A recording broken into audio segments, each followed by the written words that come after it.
Today, what I'd like to do is focus first on De Soto, and then on the larger question. You have your informal property back, Jennifer. And then on the larger question of what's the point of all this? What is the merit of capitalism?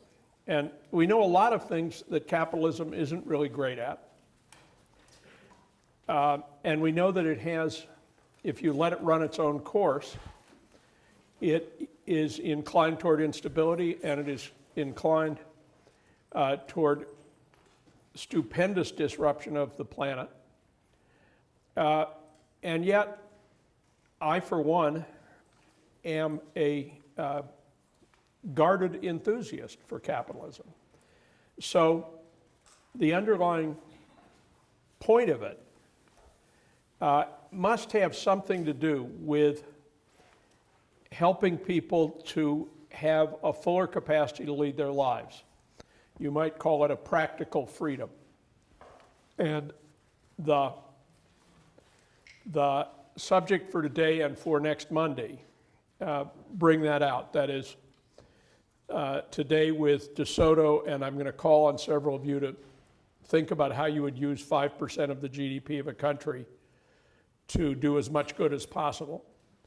And then on Monday, the white tiger, which illustrates quite powerfully that increasing the average income or wealth in a country can be a wonderful thing, but seen from the very bottom cannot be so great. And the protagonist in White Tiger is a brilliant articulator, if you will, of that problem. Okay, so the photograph in front of you is meant to call forth De Soto's idea of Braudel's bell jar. And the foreground, a vast favela, is all informal property. And because it's informal property, it is dead capital. And the background is not only live capital and formal property, but extremely dense piling up of live capital. It is an expression of intense economic activity and presumably, for the most part, of great economic success. De Soto, on pages 160 and 161, has, first of all, he has some typeface there that is small enough that I can't read it. And my guess is many of you will struggle to read it. But at the top of the page, he has a bridge showing his prescription for the path from dead capital on the left to live capital on the right. Across the top, the roadway, if you will, is the commercial strategy, the creation of businesses, the taking of debt in order to create new enterprises. And then the process by which De Soto and his disciples first map out the problem and then engage in a political and legal strategy to create the framework for formalized property all the way to the bottom of society, and then the operational strategies whereby that is implemented a neighborhood at a time, a favela at a time. De Soto is deadly serious about this, and it's a practical enterprise. I'm going to Peru at the end of term to sit in on an attempt by De Soto and his fellows to formalize a set of neighborhoods around a city. And I hope to write a business case that will be used in this course a year from now on that trip. Now, if you take the totality of De Soto's book, the only thing worse than leaving informal property informal, from his point of view, is force fitting a formalized system invented in a university onto an existing system of informal property.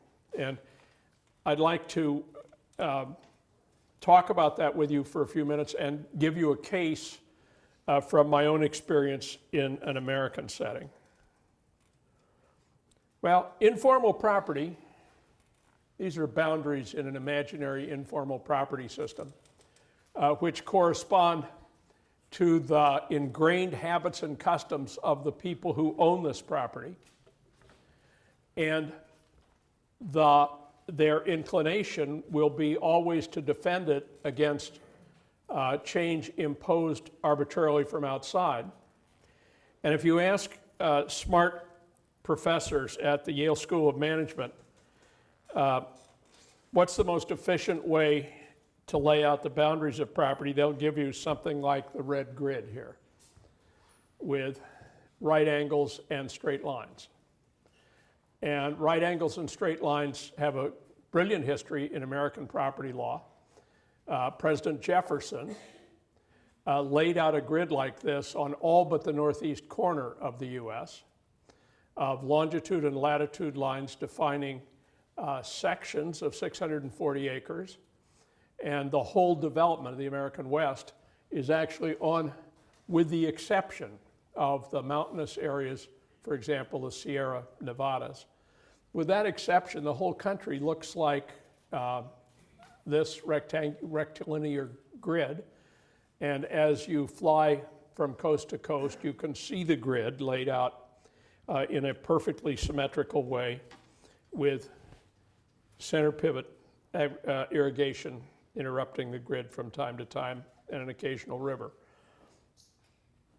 The better way, according to De Soto, is to adapt formal systems to fit informal systems. So to incrementally add the perimeter meets and bounds shown here, and ultimately to convert the old boundaries to new boundaries, the old boundaries being recognized only by people living within this little area, the new boundaries being recognized all the way up to the nation state level, and in theory all the way up to the world level if people from another country are engaged in a property transaction. For example, if the owner of this land seeks to take debt from a bank in New York, and the property is in Peru, the whole world system is involved in the formalization, and the obligation of the Peruvian government to honor a contract with an American bank would come into play. And so even at the very lowest level, the ultimate chain of connections to the top level of government on a world scale is important.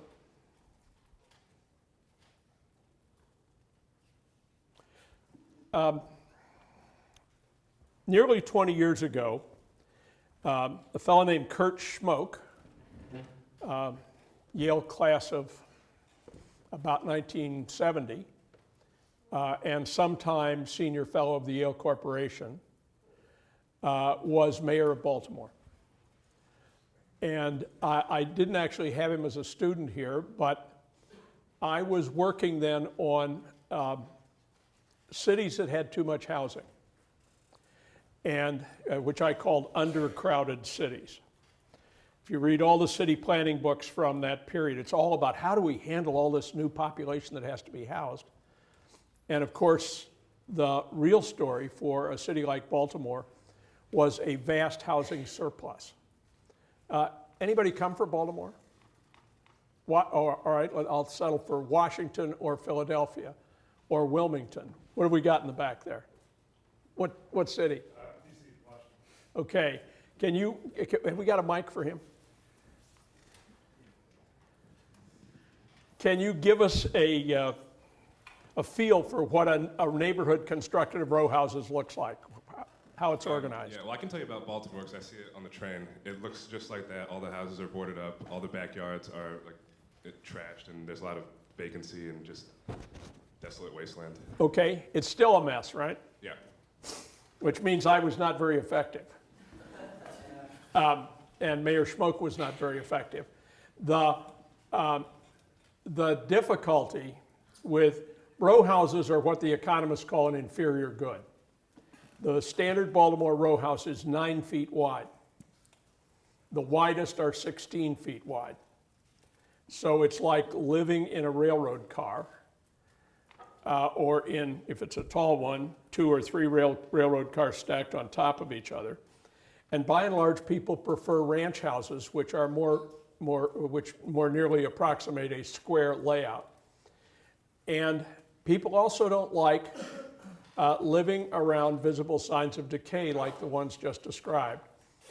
And when I came on the scene, this is a very abstract representation, but the green dots represent, the squares represent property units, and the green dots represent occupied units. The yellow dots represent units that are still standing but condemned, and the blank units represent areas where the house has been torn down. And there's no precision in what I'm doing here, but it'll show you the difficulty of trying to change something for the better. I didn't even know De Soto's work at this time, but I was acting on the same general intuitions that he has, that we're at the edge of the bell jar. This slide's just in the wrong place, but the red line is the edge of the bell jar. Well, one solution to missing properties is to install waterfalls. This was done as a joke by a student at Johns Hopkins. It didn't involve any actual water or construction, it's just a photographic joke. But another approach, and it's the one that I advocated, is to triage neighborhoods and to take a neighborhood like this where you have very few occupied units. Most of what's there standing is condemned, and lots of vacant lots. And to say, let's find a way to use the wealth of people living here to improve conditions in a more promising adjacent neighborhood. So the first thought is that you take down the condemned houses in the unworkable area, and at the same time, you offer swaps where you buy for what it's worth, which is not a lot. You buy houses in the unworkable area from people, and part of their payment is clear title to a similar space in a more promising and nearby neighborhood. So there is we're creating a market here that has a barter element in it for land, and a small cash payment, and an effort to facilitate the financing of replacement housing. Let's see, how's this slide different? And so after the people make those moves, this is theory, you get a much denser occupancy grid in the top, and you get some benefit from that. One benefit is that crime generally goes down. A neighborhood which is mostly vacant lots is an invitation to criminal activity. And the statistics on this area in Baltimore, and it had hundreds of areas like this one, the crime statistics are brutal.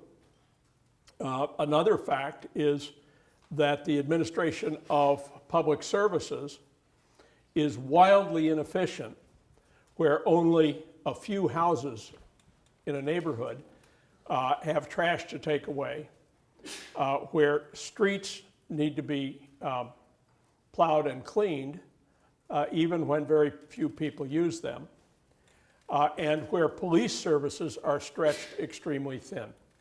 So the idea is to densify one area at the expense of another, and then to demolish and replace the condemned houses in the stronger neighborhood, and you've made some progress.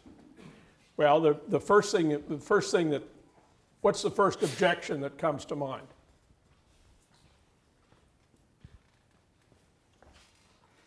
What do you do with this now vacant area? What do you do with it? Anybody got a suggestion? Sasha? Make it a park. That's good. And it could be a park with a huge lake in it. Lakes are much easier to administer than, you don't have to mow lakes. And crime is relatively scarce on, aquatic crime is, so far as I know, rare. Or in some places you make it a golf course.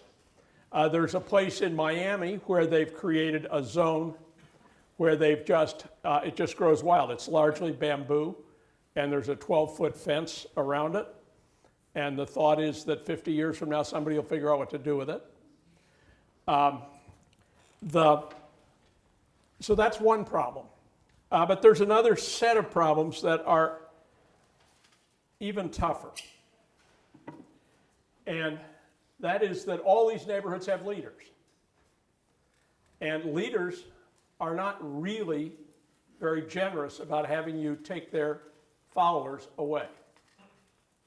Right? People who are, say, aldermen, or people who are head of a neighborhood development board or of a neighborhood crime watch, they all come forward and they say, this is madness. These people live in perfectly good houses where they are. And the ultimate effect is to drive the transaction costs through the ceiling. The costs of getting the deals made is astronomically high.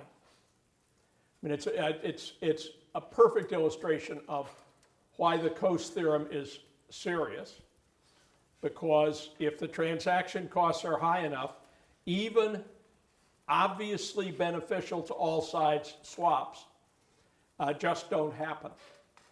And De Soto is dealing with environments in which transaction costs are extremely high, in which the difficulty of getting things like this done is just very, very great. So that it's fine for you and I to read this elegant little book, but that's very different from actually accomplishing things on the street. So that this triangular relationship between imaginary leaders would become a dominant obstacle to completion of the task. Back to Coase. The thesis, as you will remember, is that where there are clear-cut entitlements, a high degree of transparency and symmetrical transparency, and low transaction costs, efficient swaps are feasible. And on the surface, De Soto is all about clear entitlements. But he's perfectly aware that without being able to execute economic transactions, for example, borrowing against a clear entitlement, very little has been accomplished. And that if corruption, for example, interdicts transparency. Those transactions won't happen, or if they do, they will be the wrong transactions. So one way to think about how to use De Soto practically is to take the three conditions from this simplified version of the Coase theorem and put them in a table with relatively practical categories that you can deal with, and then look for ways in which, for example, education might impact transparency, and so on. Now what I want to do is proceed much less formally than this. The chart is kind of, it's a very rigid framework. It's not a bad framework, but it's a rigid one. Now, have some of you thought about how you'd spend 5% of the GDP of a country? Wave if you have. I've got 1, 2, more. 1, 2. No one in this section. 3. No one's fessing up in the front row here. Over here. Okay, we're going to, oh, there we are in the back. All right, so we're going to do some winging here, I'm afraid. That's okay.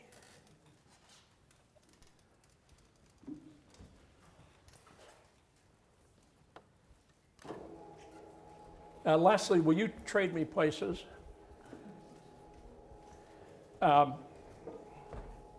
Yep, there's some chalk. Now, the exercise is to figure out if we can create large increments in useful wealth by spending money. Was it Tom, is it? What do we got? So I think it's education is sort of the key to everything else. And by Okay, you would put education ahead of of all other things? all other things. Okay, help us understand why. Because I think having human capital can increase your investment in everything else, but without that, you're not going to have the people that you need to build roads or expand Okay. property rights or all these other things that De Soto has. Okay, so education, a relatively well-educated populace is a necessary condition. Is that what you're saying? Absolutely. Okay. Are there any necessary conditions to a well-educated population? Well-educated teachers, I think, would be Okay, so we the first have to problem. have well-educated teachers. Are there any other things we probably need? Yes. Just like basic supplies, food, running water, electricity. Food, running clean water, electricity, all the infrastructure. You buy that, Tom? Is this, Sure. okay, so education was expensive to begin with, and now it's looking more expensive. So we're probably going to need more than 5% of GDP to get very far with that, but that's a good thing. Tal? The other problem with education is that unless the opportunity costs of the education for those workers are not extremely high, they're not going to go to school. The kids will end up trying to make as much money as they can to support their families. Okay, And perfect. So they not end up actually No, educating the absolutely, populace. spot on. And there's an incident in White Tiger, which is exactly about that, where the uncle comes and drags our protagonist away from school because his labor has been exchanged in a family deal. Yes, back. Let's just put a little lag in the conversation so the mics get there. There's also a cultural problem, like certain societies don't want females to go to school, so there's something deeper than just, opportunity costs at work there that must be dealt with in other ways. Okay, I'm sure you're right. See, can you give a specific example? Well, I was watching a movie and it was about Indian societies in which women are not allowed to go to school, and the figure in the movie, the leading hero, was actually based on a real life figure who went into the village and convinced all these different families to let their children go to school because it would be better for them in the long run, but like not based on opportunity costs, but basically trying to change their cultural kind of closed. Okay, and what's behind this prohibition on educating women, do you suppose?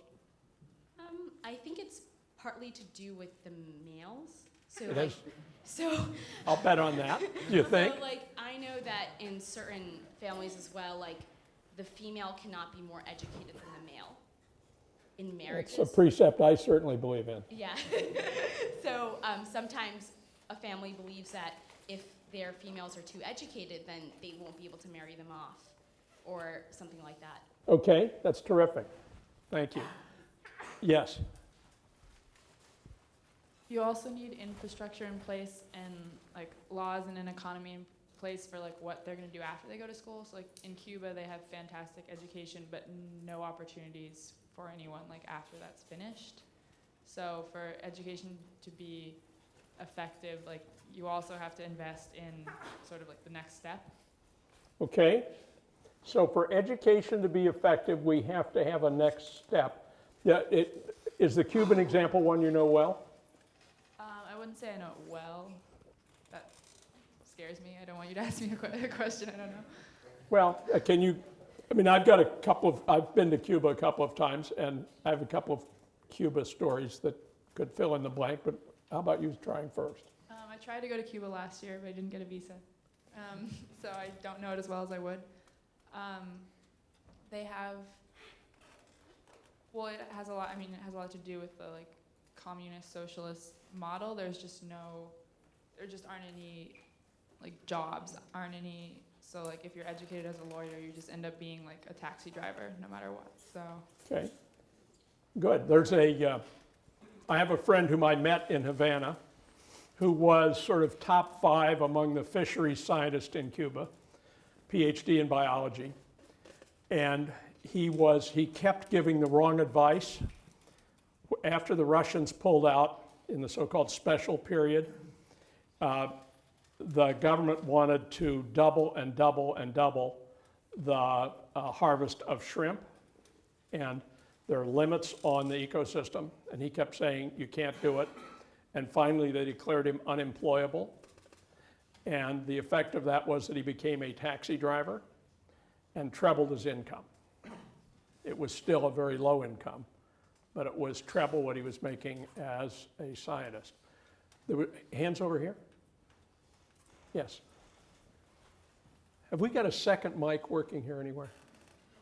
Okay. One of the downsides of education is brain drain. You put all your resources into educating people, but there are better opportunities in other countries for them to go work, make money, and stay there. So if you are going to put education as your main emphasis, you need to have some sort of incentive within your own country to have people remain. Okay. Tom, do you want to answer that? So I agree that's a problem, but I think it's maybe less of a problem than it first appears because of remittances, where even in cases of brain drain where people get well educated and go, to be doctors in America rather than in India, they're still going to send some percentage of that money home in the form of remittances, which can do a lot in itself to prop up an economy. Great. Toward the back. So I won't take all the credit for this. Richard has been convincing me by degrees as this goes on. I think you'd rather have 100% of that income in your country, and the way to get that would be through, for instance, creating pools of capital in your country through direct foreign investment, and then the way you would get that is through investments in infrastructure and security. Okay, so now we have veered a long way from education when we talk about direct foreign investment. Would you put that as a high priority? Yeah, higher than education, because I think that comes. But I think you need to be able to give people jobs and a livelihood before you can think about educating them. Okay, what do you think, Tom? So I think you're sort of endorsing the idea of offering your country up as to be colonialized, more or less, right? And saying that, well, the best thing that we can do to spur our own economic growth is to offer ourselves as an extractive nation, and we'll build the roads for people to come in, and take out what they need. And I don't know if that's the solution for long-term economic growth. That's how I would read that interpretation. Richard? I think in the long run, in order to build sustainable growth in your country, if you're starting off where you don't have any of this infrastructure or educational facilities in place, you have to find some sort of competitive advantage. And at the initial standpoint, that's going to be your labor, that's going to be your resources, anything you can offer up that's going to attract investment to build out the rest of these different pillars of what you need in society. You can't just start off with, here's a school and we're going to educate people and they're going to keep all the value within society, they're going to capitalize on it. There's not an incentive base to really do that. So until you can actually move up the ladder of competitive advantage and development of your markets and education and quality of life, it's sort of putting the cart before the horse, in my opinion. Okay, now, what's fairly obvious in this conversation is that you've got to try to do more than one thing at once, right? If we just say education, full stop, or if we say foreign direct investment, full stop, we're not going to get it done. And there has to be a complex spiral of these things. And this is why the book by Clark that we read is so unpersuasive on this point, because it takes one thing at a time and then says, well, that won't do it. And it's the spiraling of several things at once.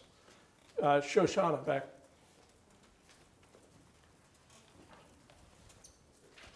I think the problem goes back to the question at hand, because with 5% of the GDP, you really can't. You got to talk a little louder. I think the problem goes back to the question at hand, because you can't really do much with 5% of your GDP. So people are more likely to create this false dichotomy of options just because they have limited resources. Okay, so, but if this were a real exercise and you had control over 5% of the GDP of Cuba or Peru or Nigeria, what would you do? You've got the 5%, what's the first thing you better figure out? I think you have to focus on getting basic resources and developing a basic structure. So you may have to forfeit your emphasis on education immediately. Okay, so, but what I'm driving at is that you would want to look at what's already happening in the right way, right? You'd want to say there are, if there are 12 conditions we're worried about, you'd want to survey and figure out that there were 3 or 4 where you could ride somebody else's dollar, so to speak. And then you would figure out some crucial set of others that you would have to pay your attention to. Does it sound right? I think that's fair. I think the problem lies in, and I was focusing on Central Asian countries when you gave us this mini assignment, and the problem comes when you devote everything to foreign direct investment. When do you stop? And like, when do you transition back to meeting all of those other criteria that you laid out at the beginning? Okay, so it sounds like this is a pretty complicated subject. Richard. I apologize. I just wanted to clarify what our point was, which is by attracting foreign investment, the idea is that it's not mutually exclusive. So instead of taking a limited 5% of GDP and allocating it towards one aspect of society, if you can signal to the broader markets that you're an attractive investment place, you've now grown that pool of capital such that it can be invested through all the different aspects of what you need to build society, as opposed to cherry picking one over another. That's the goal of attracting multiple investors. So the one thing we're at least clear about is that there is no secret sauce, right? There's no one secret sauce that is going to get this job done. It's vastly more complex. Now, did you have your hand up a moment ago? I did, but I think it's been covered? True, yeah, I think it has. Okay. Who will give us a fresh start with a...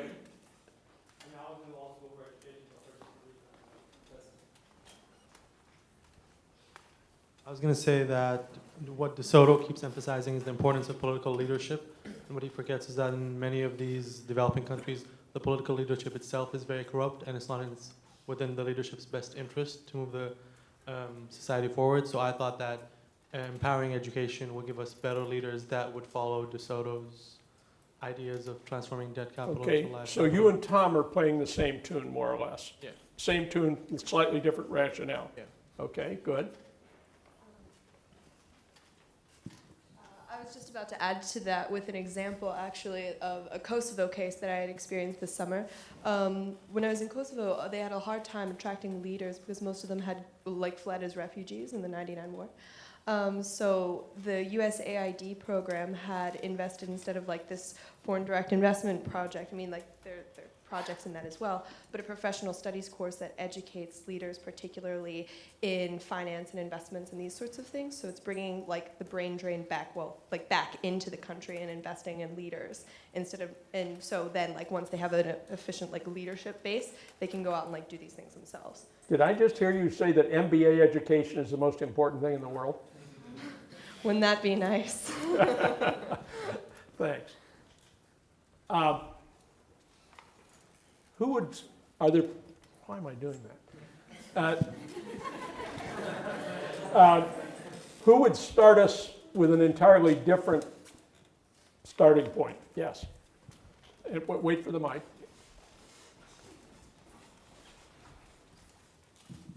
I don't know how you would do this with 5% of the GDP, but I think if there were a secret sauce, it would be efficiency and low transaction costs. This is coming from my experience in Latin America, which I've worked there and I've traveled there, and I don't even understand how they do business there ever because it's so inefficient. Down to little things, I know in Buenos Aires they don't have enough coins, but you can only pay with coins to ride the bus. But there's a shortage of coins, and so sometimes you just can't get on the bus because you have cash but you don't have coins. So little things like that. I don't know how you would where you would even begin to invest to make those things more efficient. But I think the foreign direct investment and the competitive advantage all flow from that. You're not going to be a good candidate unless you have low transaction costs within the country. Okay. So what I think I hear you saying is that you've got to get the Coase theorem working. Right, and that has something to do with corruption, or a lot to do with corruption of the government, Yeah. And the legal system. Okay. Good. Yes. A couple of things I'd do here. So if you're getting 5% of the GDP, one thing that we should keep in mind is that we can assume that the economy will go on forever. So I will not spend 5% of the GDP in that very given year. I'll divide it over a number of years. The second is that the money that I'd be getting, I'd not leave a penny in the hands of the government. I would give it to the private sector. I'll earmark 1,000 villages and ask the private sector to use that money in those 1,000 villages. The next year, based on their performances, the second allotment that I would get out of that 5% of their GDP would be again given to the private companies who performed well. Now, I'll leave it up to them. How do they want to develop the villages? It can be a holistic development. It can be incomplete development. It can be corrupt development. But the second year's resources would be only going on the basis of the quality of the development. Okay, so what you want to do is put as much rocket fuel as you can in the rockets that are already moving. Exactly. But make sure that the next year the rockets move based on the performance of the rockets. Okay. And if you were a public official, would there be some problem about that, do you imagine? A lot of problems. Right? Because, the natural tendency is to redistribute from the functioning rockets to the non-functioning rockets, right? And the axiom we saw 20 times earlier in term about how a defining characteristic of capitalism is that failing enterprises fail, right? And that's one of the ways capitalism becomes a learning machine. So you are a cruel but wise man. Yes. In many ways, this is, I guess, the sort of the opposite of the last comment, but you could also see some validity to the point of using that money to try to improve government capacity, in a sense, because as we've been discussing, the government is really a strong point for creating the stability needed for investment in other parts of the economy. So if there was some way to say, use the money to increase the reach of the government into more rural regions of the country, or to like create secure borders, things like that. That I think that could have a potentially positive effect, and it's sort of a more direct and centralized use of it, so it might be a little bit easier. Obviously, you run into problems with corruption in government, and Okay. that's minor, but. So that's a very plausible thought, right? Where you have a weak state which doesn't have the ability to actually enforce the law or to carry out policy in an effective way, say in rural areas.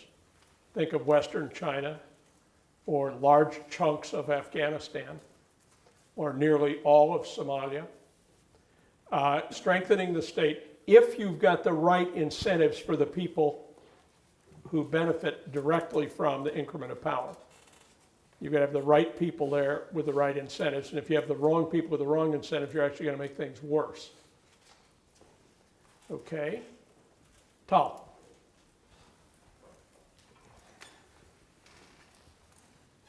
I sort of have two very different ideas. One that's sort of bottom up and one that's sort of top down from two different parts of the world.